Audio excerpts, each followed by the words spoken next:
Bugün doğal öksürük kesicinin tarifini vereceğim. Ne var malzemelerde? Doğal bal, turp. Turpu şu şekilde içini boşaltıyoruz. Altına da kürdanla şöyle 4-5 tane delik açıyoruz. Ne yapıyorsun baba? Ondan sonra içine ağzına kadar bal dolduruyoruz. Şöyle.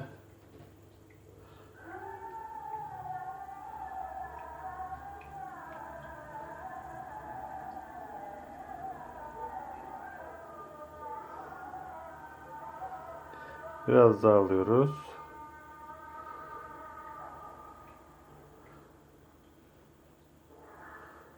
Evet. Bu ne oluyor? Turpun acı suyuyla balın şifası karışmış oluyor. Bu yavaş yavaş turbun içinden süzülerek alta damlamaya başlıyor. Aşağı yukarı bunu bir gece bekletiyoruz. Ondan sonra günde 3 sefer birer kaşık, tatlı kaşığı şey yapıyoruz. Allah şifasını veriyor öksürüğün.